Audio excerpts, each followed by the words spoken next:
Una vez más, bienvenidos a estos encuentros con FEDIAP que ya desde principio de año estamos haciendo con diferentes personas que nos interesa que nos cuenten su historia de vida, fundamentalmente esa historia, perdón por la redundancia, que está atrás del profesional, que está atrás de aquella persona exitosa o aquella persona reconocida, para ver cómo llegó hoy a ese lugar. Y hoy queremos darnos el gusto de encontrarnos con alguien que seguramente muchos de los que van a ver este encuentro con FEDIAP, quizás a lo mejor no le conocen la cara, pero sí reconocen la labor que hace la entidad donde él hoy actualmente la preside, que es Fundación Carlos Díaz Vélez, que por suerte hace un tiempo, no muy largo, pero hace un tiempo hemos conocido y realmente en FEDIAP somos unos agradecidos y unos admiradores de la labor que hace Fundación Carlos Díaz Vélez. Estamos con Belisario Álvarez de Toledo. Él es actualmente el presidente de la Fundación Carlos Díaz Vélez, es ingeniero agrónomo, tiene distintas especializaciones en agronegocios y en MBA hechos en la Universidad Austral aquí en Buenos Aires, en la Argentina.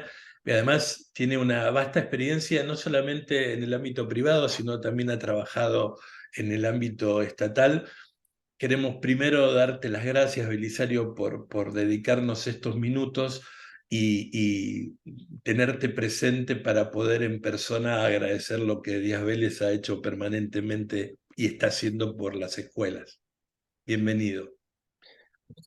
Muchísimas gracias, Juan Carlos, por la invitación. La verdad que es un lujo compartir con ustedes. Creo que tenemos mucho trabajo y recorrido hecho en conjunto en Díaz Vélez con FEDIAP y creo que hay mucho por hacer, así que gracias por la oportunidad de compartirlo con las personas que vos decías compartirlo. Bueno, a todos siempre le hacemos el mismo chiste malo y decimos que como en el interior casi como unas tías tapialeras, media chismosas, lo que primero le preguntamos es, ¿quién es Belisario, no? ¿Cuál es su historia de vida? ¿Qué es lo que nos quiere contar? ¿Desde dónde arrancó? ¿Cómo era su familia? ¿Lo que estudió? Para un poco encontrarnos con la persona antes del profesional. Sí, siempre es una pregunta que tiene mucho de capciosa porque generalmente yo la usaba mucho cuando daba capacitaciones, pues decía, ¿quién sos? Y la persona decía Belisario Álvarez de Toledo, digo, no, no te digo cómo te llamas, sino quién sos. Entonces, indudablemente nosotros terminamos siendo lo que las personas ven hoy como una construcción se ha hecho a lo largo de muchísimos años. Siempre va a haber hitos en la vida de cada una de las personas para poder ser lo que hoy somos, ¿no es cierto? Eh, en su momento yo nací en una familia en el barrio de Recoleta de Buenos Aires, digámoslo como se decía, una familia que tenía sus raíces agropecuarias. Fui al colegio Champañá, 12 años, jugué al rugby, hice lo que mucha gente o muchos jóvenes de esa época hacíamos. Y un día, cuando terminé el colegio, empecé la parte de la facultad, que siempre entendí que era una de las partes más lindas de mi vida. Hice agronomía en la Universidad de Buenos Aires, tuve muy buenos compañeros.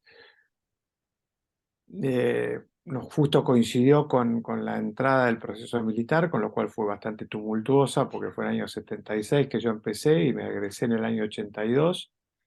Nunca dudé que iba a estudiar agronomía, el campo siempre me gustaba, mi familia se iba a veranear a la playa, pero yo me quedaba en el campo y hacía un poco de vida de campo con la gente que trabajaba ahí. Este, tengo siempre cuando el lunes pasado cumplí 65 años y digo, tengo la enorme satisfacción de decir que he hecho casi de todo, casi lo que me propuse lo hice. En su momento fui agrónomo, me propuse y pude recibirme.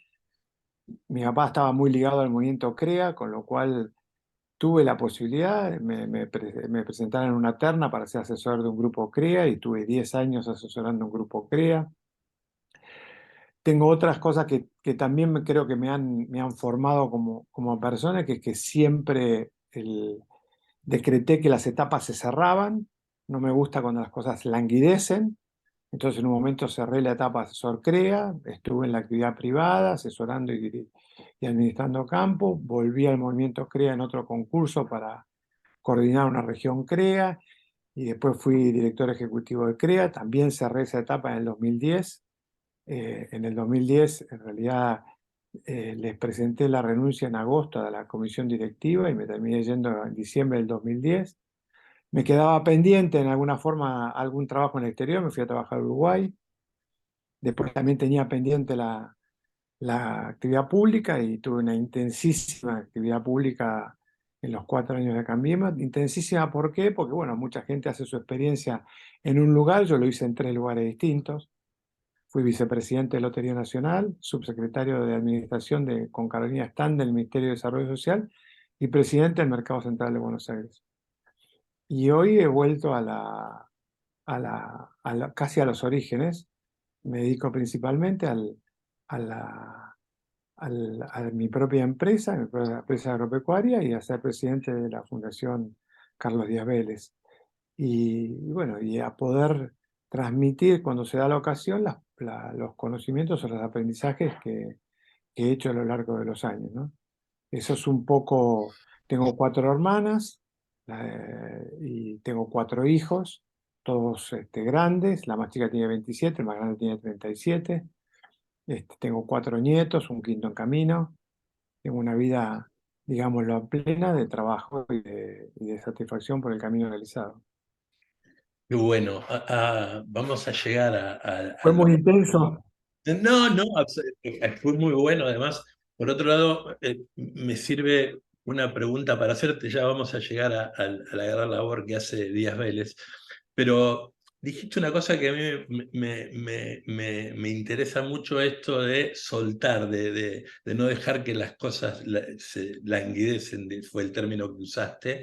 Eh, ¿Cuánto de aprendizaje en la vida hay de eso, digamos, de la experiencia, y cuánto hay para saber tomar esas decisiones, el otro aprendizaje, el intelectual, digamos, el de saber leer, o el de tener ejemplos de distintas personas para eso, digamos?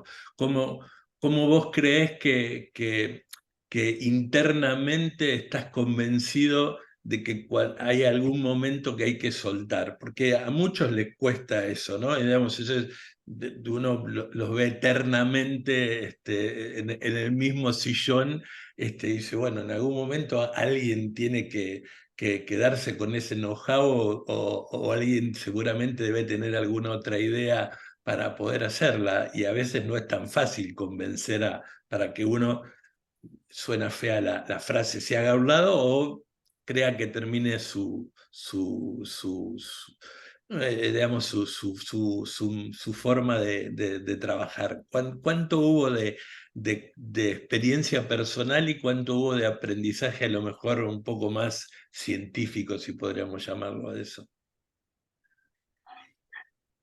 Mira, no hay, yo creo que es más un tema de aprendizaje, o sea, de la experiencia que cada uno va viviendo y no algo que vos lo podés leer en los libros.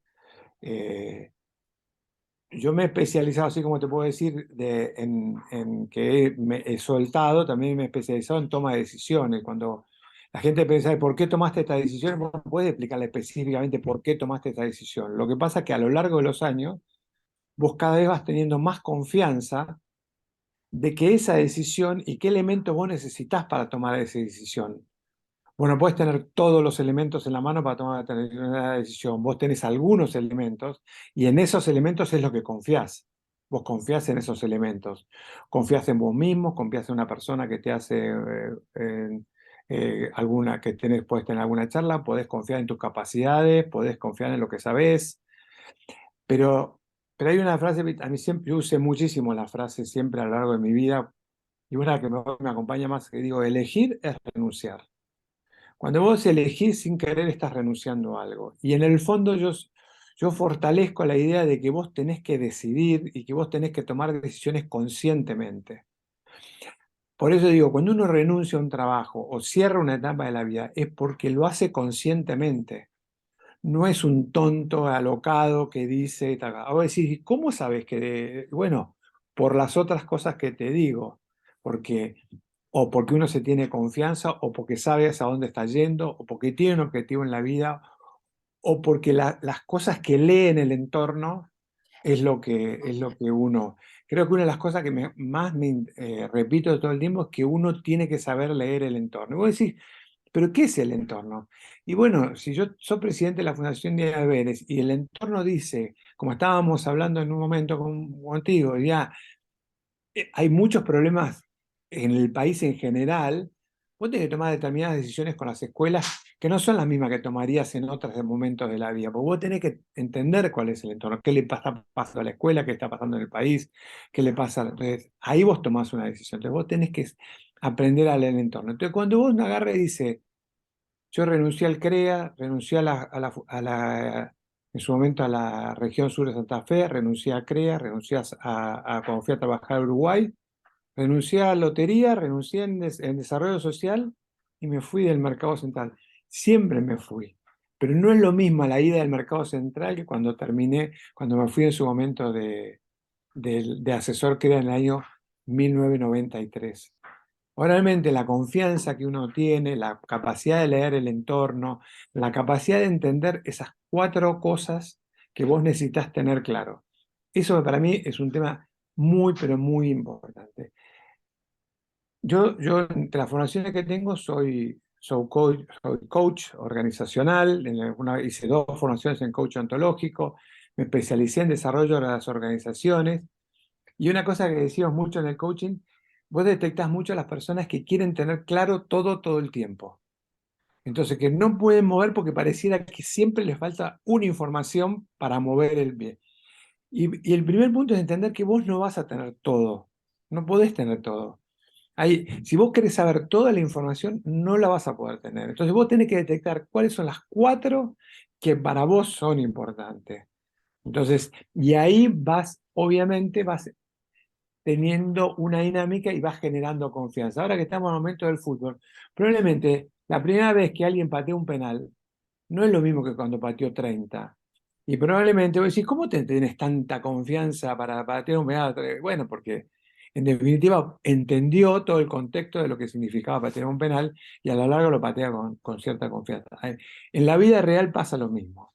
Uno va generando esa confianza. Pero, y con esto te cierro para nosotros largo, nunca hay que tener en cuenta, dejar de lado la versión que uno, la capacidad que uno tiene de tolerar el riesgo. Si vos no tenés una cierta capacidad de tolerar un cierto nivel de riesgo, es muy difícil que avances con las decisiones. El riesgo, tolerar el riesgo es algo que también se practica no, y uno dice, pero los riesgos son locos, no son locos. El que sube al Everest no es un loco, es una persona que entiende el riesgo y se prepara para hacerlo.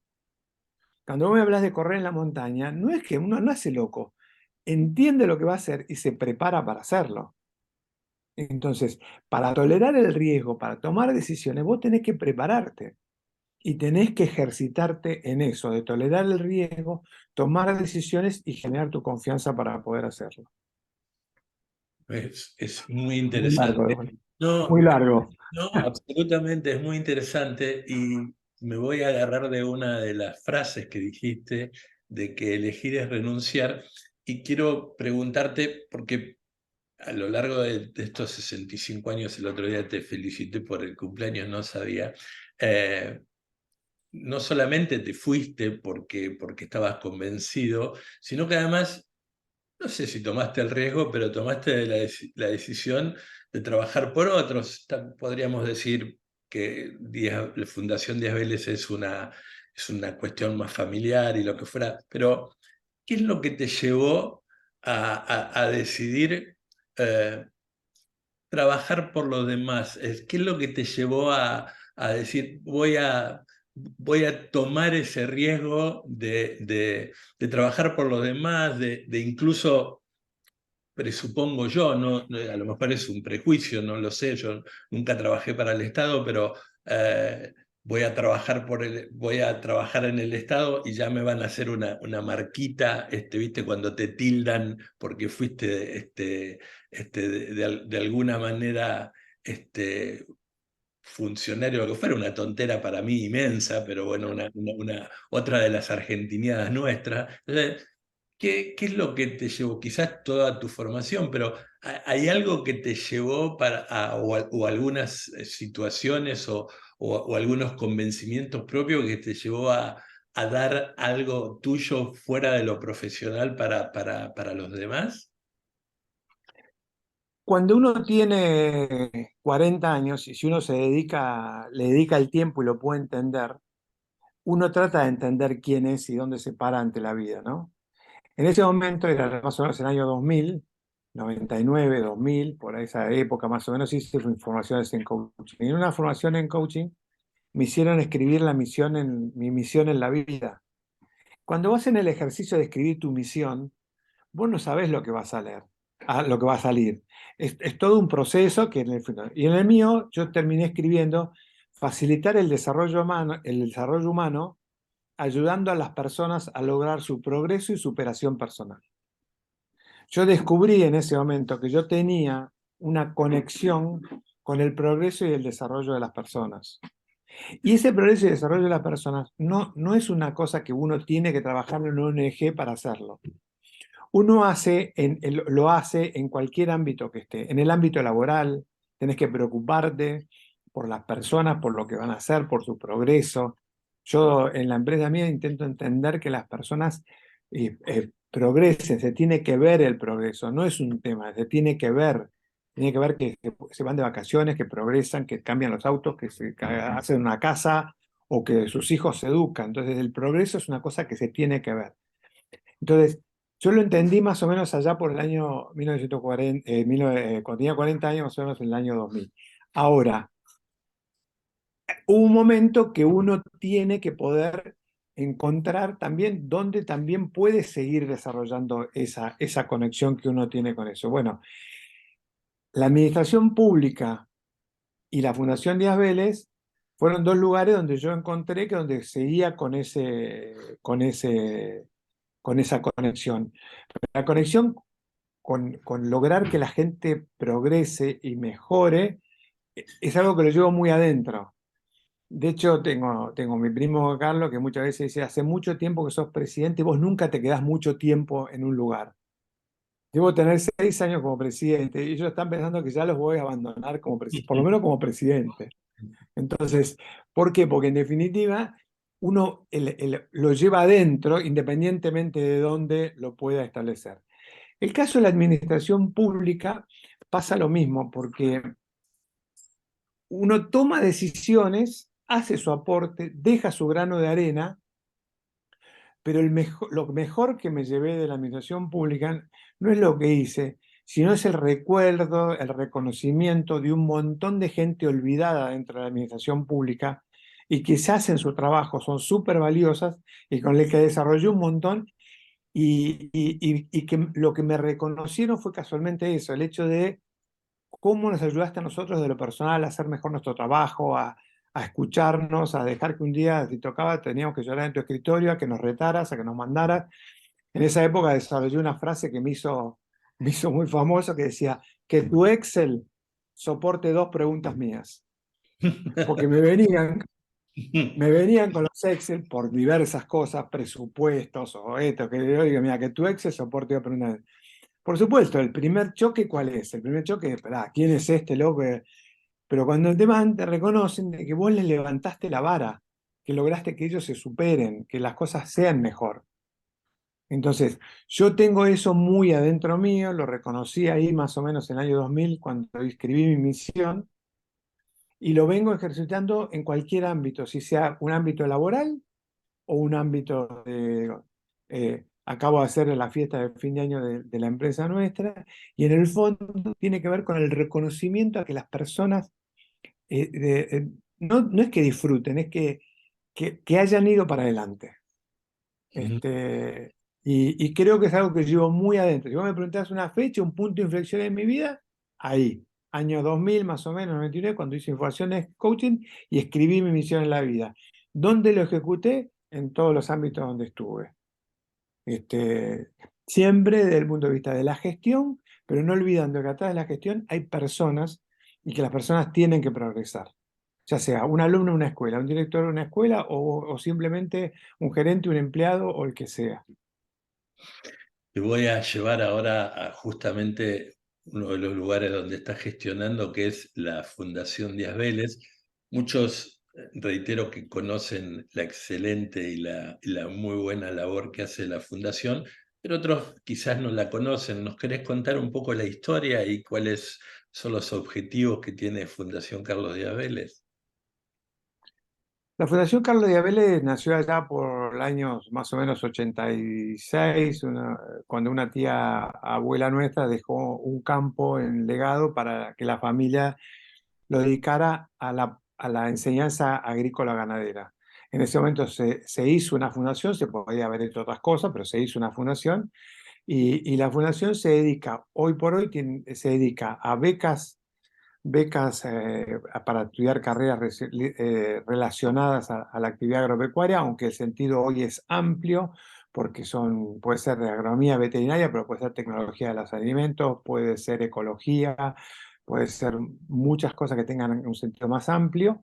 Tenemos una línea de becas, una línea de fortalecimiento de escuelas, donde ayudamos con infraestructura a que las escuelas puedan tener una mayor capacidad de autogestión, ya sea porque necesitan ingresos o simplemente para que le transmitan conocimientos a sus alumnos. Y la tercera línea es capacitación, porque entendemos que, bueno, hay que lograr que ya sean maestros, directores, directivos u otras organizaciones puedan acceder a capacitaciones como la que ustedes están promoviendo ahora, este, y lograr superarse.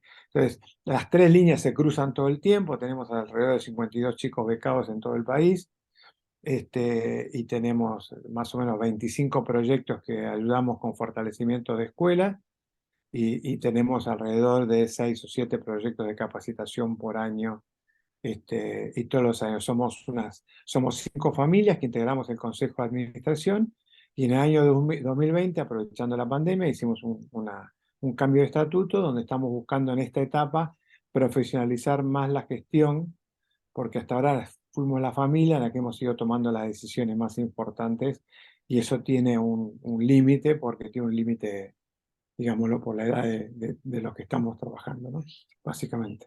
Y cuando los conocí estaba Agustina, hace muchísimos años, en una oficina chiquitita, y llegamos a conocer la labor de Fundación Díaz Vélez y nos ha ayudado. Nosotros permanentemente tratamos de difundir los distintos proyectos que ofrecen, porque en verdad es muy poca la oferta para la educación agropecuaria, a pesar de que suena corporativo lo que uno dice. En un país que depende tanto de su producción agroindustrial hay muy poca atención al tema de la educación rural y agropecuaria. Nosotros siempre decimos que hay que entender y atender a ese tipo de educación. No es porque sea mejor o peor que otra, sino porque es una educación especial, que es la hermanita menor, porque son la menor cantidad de escuelas que hay en el país, o a veces son las más alejadas. Uh, en general, ¿cómo ves el sistema educativo argentino, ya que justamente tenés la posibilidad de que lleguen a tus manos o a los representantes que tienen en cada área de la fundación los distintos proyectos o los distintos pedidos de proyectos? Seguramente ahí se está reflejando algún estado de situación de lo que hoy es la educación en Argentina. ¿Cómo la ves? Mira, viste que dice que el que es carpintero todo le parece un clavo, ¿no? Entonces, yo lo voy a hablar desde quién soy yo, por supuesto, ¿no? Por empezar, uno de los puntos que veo es que no hay una visión común, ¿no es cierto? Entonces, al no haber una visión común y, cuando se hizo se transfirieron las escuelas a los ámbitos provinciales, las provincias, probablemente desde la gestión haya tenido cierta lógica, pero desde el punto de vista de la parte de cuáles son los grandes lineamientos, eh, no se compensó una cosa con la otra. Y yo en su momento lo aprendí cuando trabajaba en ACREA. ACREA tiene 200 y pico de grupos en todo el país, pero a nivel de país tenemos una visión común. No es lo mismo un grupo crea en Salta que uno en la provincia de Buenos Aires, pero a la larga tenés que tener una visión común. Entonces, lo que nosotros encontramos cuando gestionamos desde la Fundación Carlos de Vélez, que ayudamos a escuelas en casi todo el país, y que es muy diferente lo que está viviendo la escuela de acuerdo a dónde cayó. Entonces vos decís, cayó en la provincia de Buenos Aires una cosa, cayó en la provincia de Chaco es otra, cayó en Río Negro es otra, y no debiera ser, no debiera ser, debiera haber un mínimo de visión común, un mínimo de visión organizacional común. Eso es un punto. Y el otro punto que a nosotros siempre nos mantiene es que yo creo como decía antes, la gente tiene que progresar, o sea, los maestros tienen que ser cada vez mejores y los profesores tienen que ser cada vez mejores y los directivos tienen que ser cada vez mejores y que eso debiera tener una lógica también nacional. En alguna forma que vos digas, mirá, durante los próximos 10 años vamos a trabajar en este punto y todo el mundo va a tener, no sé, determinado, no digo de posgrado, pero algunas capacidades van a pasar a todo. Y cuando vos me preguntás, ¿pero cómo lo puedo decir? ¿Sabés qué pasa? Yo lo digo porque yo lo hice. No es que lo digo porque no lo hice, lo hice. Vos decís, pero hiciste en el ámbito privado, sí, pero en el público también. O sea, vos entrás al ámbito público y vos tenías que entender qué relación tenés que tener con las otras organizaciones. O sea, si estás en el mercado central, con los otros mercados. No puedes pensar, yo soy el mercado central y el resto que le parte un rayo. No. Hay un montón de situaciones que deben ser entendidas. Y en la educación cuesta mucho. Y también pienso que hay un tema de autocrítica porque de educación todos nos sentimos con libertad de hablar de educación. Entonces, nos cuesta hasta las organizaciones, ¿viste? Decir, ¿sabes qué? A ver, ¿cuáles son los 5 lineamientos que nosotros tenemos, los 3 lineamientos? Y tenemos que concentrarnos en estos 3. Una cosa es la charla de bar y otra cosa es, en estos 3 tenemos que trabajar todas juntas. Y es difícil, hasta desde el punto de vista de poder coordinar ese punto. Entonces, uno bien piensa que la educación es mala en Argentina por muchas razones. No voy a entrar en esas polémicas. Pero cuando uno dice, pero vamos a coordinar 5 cosas, ya sea del sector privado, ya sea del sector público, ya sea, se hace tremendamente difícil. Y me parece que el trabajo pendiente es ese. Y me parece que yo fui muy defensor del origen de Rural. De hecho, nosotros trabajamos en la dirección del comité durante los primeros años. Pero verdaderamente se nos use muy difícil, porque aún desde el punto de vista de lo privado, se hace difícil decir, che, estas son 3 reglas básicas que hay que cumplir. Hay que cumplir las 3 reglas básicas. No, no son reglas, no son leyes, hace muchos años también, como Casareto dice, nos decía en un congreso, decía, en lo personal una ética de máxima, en lo público una ética de mínima. La gente se rasgaba las vestiduras. Y vos agarrabas las vestiduras y yo, ¿cómo puede ser? Y sí, porque en lo público tenemos que estar de acuerdo en 3 cosas. No podemos suponer que, bueno, en las organizaciones privadas tenemos que estar de acuerdo en 3 cosas. Después cada uno hace lo que quiere, pero estas 3 cosas son inapelables. Entonces, me parece que nos está costando mover esa rueda porque siempre tenemos una excusa para decir, no, mirá, ¿sabes qué pasa? En Argentina no se puede, porque Argentina es diferente, porque fulano... Y yo siempre digo, bueno, perfecto, puede ser, pero mi experiencia no es esa. Mi experiencia es cuando te lo propones, se puede. Se puede en Argentina y en cualquier lugar del mundo, prácticamente en cualquier lugar del mundo. Entonces, tenemos que coordinar acciones en conjunto, vos hablaste de red, tenemos que coordinar acciones, tenemos que proponernos cosas, tenemos que evaluarlas y tenemos que ir por nuevos objetivos. Eso es lo que yo pienso. Yo creo en eso, además de coincidir 1000% contigo, que a la... Faltan dos cosas, nosotros internamente también lo vemos.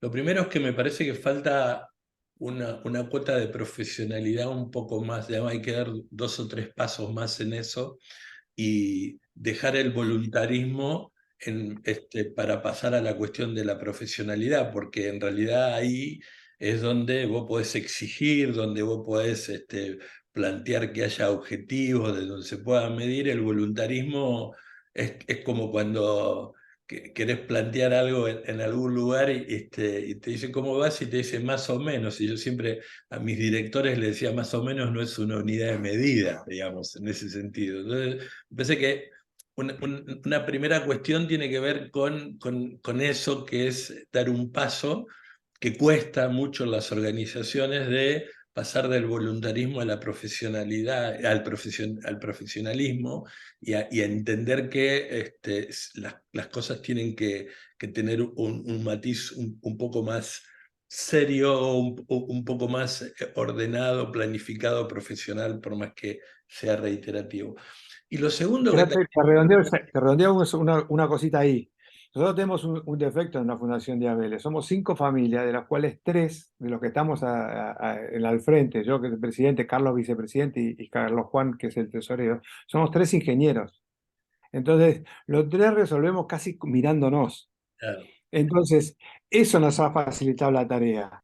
Pero creo que nosotros tenemos que lograr esa capacidad de tomar decisiones profesionales sobre las cosas y alejarnos del voluntarismo.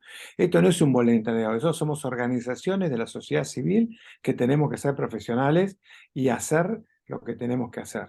Y hay muchas que lo son, ¿eh? No digo que al revés, digo que hay muchísimas que han demostrado cuál es el camino. Lo que pasa es que nos cuesta ir todos juntos, ¿no?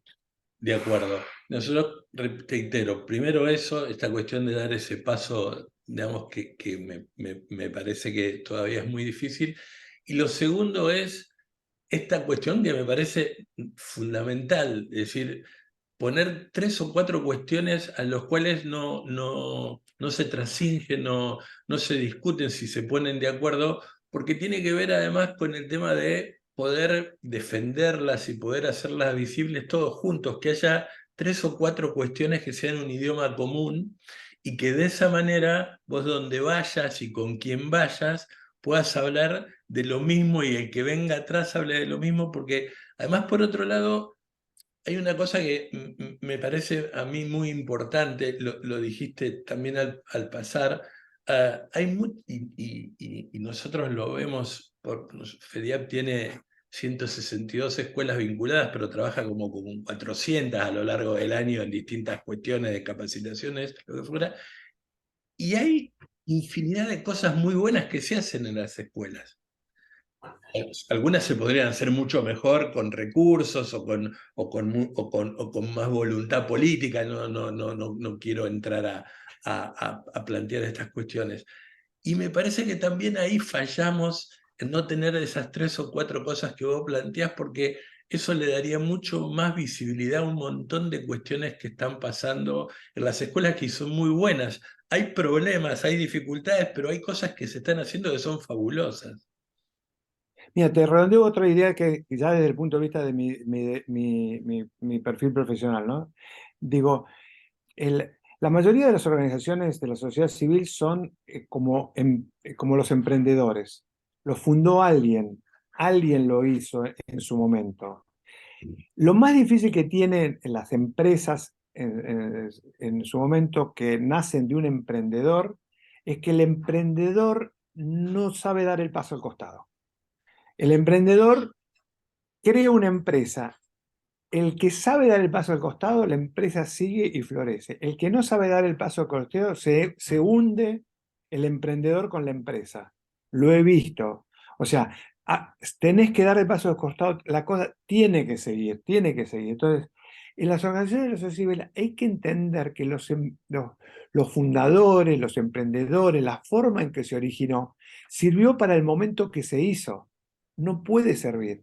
Yo siempre los jorobo a mis primos porque dicen, no, porque la tía abuela, y la tía abuela se murió hace 40, ¿qué tiene que ver? Hoy somos otra cosa. no somos ni siquiera los mismos. Entonces, no podemos traer siempre preguntándole a nuestros fundadores o qué. Tenemos que adaptarnos a la época. Entonces, las organizaciones de sociedad civil se tienen que adaptar a la época y tienen que encontrar las líneas de trabajo que son adecuadas para ahora, independientemente del orgullo que cada uno sienta por cómo se originó. No te vamos a robar mucho más tiempo, pero no quiero desaprovecharte para poder ingresar en otra faceta de tu vida, que es la vida empresarial y productiva. ¿Cómo ves en este momento de nuestro sistema agrícola? ¿Cómo ves el tema productivo en el campo? ¿Cuáles son tus expectativas o tu mirada en este tiempo tan complejo?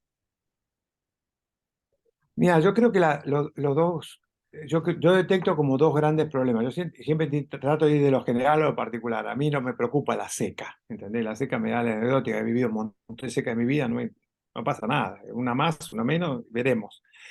Pero me parece que hay dos grandes temas que tienen que ver con el sector agroindustrial, agropecuario. Por un lado, Argentina fue siempre una líder en innovación en el sector agroindustrial. O sea, de acá prácticamente salió la siembra directa, las fábricas de maquinaria argentinas son competitivas en el mundo, la lechería argentina podría exportar saliendo de la soja, maíz o carne, digo, hay un montón de cosas que el sector fue innovador. Ya tiene que ver con el vino, con los limones, etcétera, etcétera. Y estamos perdiendo ese entorno innovador. Estamos perdiendo se está perdiendo la capacidad y las ganas de cada vez innovar. Ahora hay un cierto movimiento desde el punto de vista de lo tecnológico, donde están las aplicaciones, que hay mucho movimiento argentino, pero yo hablo también de lo que pasa en los campos, de cómo podía trabajarse la energía, de cómo podía hacerse la agricultura, la economía circular. Entonces, hay mucho para hacer, pero vos necesitas generar un entorno que eso se pueda y que los innovadores desarrollen. Eso lo estamos perdiendo. Esa es mi interpretación. Antes era una cuna inagotable.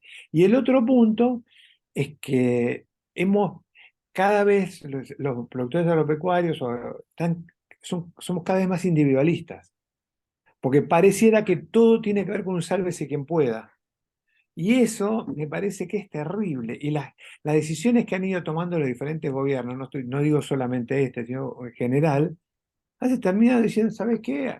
Yo hago lo que mejor me parece a mí y después veo. Entonces, no tenemos gremiales adecuadas que nos representen a todos en sentido amplio, no tenemos una voz unificada, nos cuesta ver el conjunto porque preferimos ver lo que nos pasa a nosotros. Entonces, me parece que son los dos problemas principales que tiene. Cómo se está perdiendo esa innovación, por más que hay todavía, porque somos muy innovadores los argentinos, y el hecho que estamos perdiendo el poco afecto societati que teníamos. Alguien me puede decir, no, pero existen las gremiales. Yo te digo, ¿quién le da bolilla? Cuando vos estás sentado un productor al lado de otro productor, nadie habla de eso. Hablamos de otras cosas. Entonces digo, eso es complicado, ¿no? Entonces, eh, creo que las personas seguimos estando, que hay posibilidades, pero tiene que haber un punto de inflexión muy grande para que retomemos ese camino. Y yo no hablo ni de negocio, de si no es negocio, si ganamos más plata, si ganamos menos plata, lo que tenga que ser, no me preocupa. Pero no tenemos que perder el quiénes somos, estamos perdiendo identidad, eso. Esas dos cosas que dijiste me lleva a una reflexión o algo que venimos hablando en distintas entrevistas. Lo hemos hablado hace poquito con Juan Leach también y antes con Fernando Vilela, me acuerdo de alguna de las entrevistas. Viste que hay frases hechas, ¿no? Que alguien la dijo alguna vez y quedó marcada y ya es una frase hecha que ya queda. Y una de las frases que tiene que ver con nuestro sistema agroindustrial o agroindustrial tiene que ver con el campo comunica mal, ¿no? Si vos lo has escuchado permanentemente, el tema de campo comunica mal. Y yo siempre pienso lo mismo y repito como un lorito lo mismo, hay que ver quién es el que comunica mal, perdón, porque la Argentina ha crecido tecnológicamente de manera exponencial en los últimos años, más allá de las crisis. Lo que fue el desarrollo de las aplicaciones, del AgTech, lo que ha demostrado Aprecito o CREA en los últimos años, y esos han comunicado bien, porque en el mundo, vos hablabas también, por ejemplo, de la industria de la maquinaria agrícola, si no comunicaban bien esos, no tendrían el reconocimiento que hoy tienen en distintos lugares del mundo. Entonces, me parece que hay que segmentar, me parece que hay un grupo dentro del sistema productivo argentino que se habla para él mismo, para adentro, digamos, no quiero identificar a nadie, pero hay otra parte del negocio o hay otra parte del sistema agroindustrial que sí comunica bien porque ha logrado posicionarse en el mundo, ¿no? Sí, pero yo en eso, como me ha tocado estar en lugares de cierta responsabilidad, digo, tengo una mirada. No sé, yo te robo 2 minutos más, pero digo, en el fondo, cuando toco entrar al mercado central, la gente que me decía, che, está lleno de mafias. Digo, no, no hay mafias, hay grupos de interés. Y los grupos de interés vos no podés llegar a un lugar o como me tocó empezar a ser director ejecutivo de ACRES y sabes que los CREAs importantes son los de Pergamino, porque los CREA de Salta no dan nada, y los CREA de no sé dónde no dan nada. Vos no tenés uno no puede tener esa mirada. Vos no podés tener la mirada de que vos sos el que. Entonces, yo le asigno muchísima responsabilidad a los gobiernos de no poder equilibrar los grupos de poder. Los grupos de poder se equilibran y se equilibran desde la dirección, desde arriba. Vos no podés lograr un autoequilibrio. Una vez si ¿sabes qué? Mandé todos ahí esto es un autoequilibrio. No, vos tenés que lograr. Entonces, si vos que sos presidente del Mercado Central, sabés que tenés que entender que hay personas que descargan los camiones, personas que después con las compras, personas que son los que tienen los puestos, pero también está Mercado Libre, Mercado Central, también está Cruz del Sur, también hay concesionarias, y hay un montón de cosas. Y cada uno tiene sus intereses y vos tenés que equilibrar para que todo el mundo se sienta parte. Yo le asigno muchísima responsabilidad a todos los gobiernos, no solamente al actual, a un montón de gobiernos, de que no saben encontrar. La gente creía no sé, que el gobierno sí es kirchnerista, pero kirchnerista está en contra del campo. Y si es el de Cambiemos está a favor del campo. Y está mal, porque está mal uno, pero también está mal el otro. No se trata de que Cambiemos esté a favor del campo. No necesito que nadie esté a favor del campo, sino que me den el espacio que corresponde, punto. No quiero ser ni más ni menos que nadie. Entonces, las decisiones que uno toma también están mal, porque si en el momento que Cambiemos fue gobierno tomó malas decisiones, hizo que el campo comunicara mal. Porque lo mismo que ahora, te pone el dólar soja, te parece que el campo comunica mal. Lo que el gobierno está logrando es que el dólar soja es como una comunicación desde el campo. O sea, eso hay que entender. El campo está comunicando, por más que la decisión la tomó otro. Entonces, en ese punto de vista le asigno muchísima responsabilidad a que la gente que en algún momento tiene que ver el rompecabezas no lo supo mirar, lo mira mal. Y eso es válido para muchos gobiernos. Más allá que el campo tiene su individualismo, como yo lo señalé, que no nos ponemos de acuerdo, que no hacemos. Pero yo le asigno mucho. Cuando vos tenés responsabilidad, tenés que equilibrar, tenés que trabajar en el equilibrio, porque siempre hay grupos de interés, siempre. Y el equilibrio y encontrar tu lugar, y el campo tiene un lugar importante, más o menos de acuerdo a quién lo mire, pero ese lugar tiene que estar definido. Este es mi lugar, y mi lugar, ningún gobierno ayuda a definirlo, ni el actual ni el anterior tampoco. Belisario, no queremos robarte más tiempo, ya estamos en el tiempo que te habíamos prometido estar juntos. Queremos una vez más felicitarte desde el punto de vista institucional por la labor que hace Fundación Carlos Díaz Vélez, agradecerte en nombre de las escuelas, pero también en nombre de FEDIAP, porque han ayudado en algún momento también en algunas capacitaciones en FEDIAP, y además decirte de nuestra admiración como persona, como profesional, como un comunicador, porque la verdad que hemos aprendido mucho y ojalá que aquellos que puedan ver la charla en los próximos días puedan tomar muchas de esas cosas que dijiste para su vida personal. Así que vaya desde aquí nuestra admiración y sobre todo el agradecimiento por este tiempo que nos dedicaste. Muchas gracias, Juan Carlos. Me gusta compartir y en el sentido de poder debatir los temas con vos. La verdad que fue una conversación súper amena y ojalá que sirva para que alguien también pueda generar alguna reflexión. Así que siempre a disposición, seguiremos trabajando FIDIAP y Fundación Carlos Díaz Vélez y hasta cualquier momento. Un abrazo para vos, para Carlos Juan y para toda la gente de Díaz Vélez. Muchas gracias, un abrazo. Abrazo grande, Juan Carlos.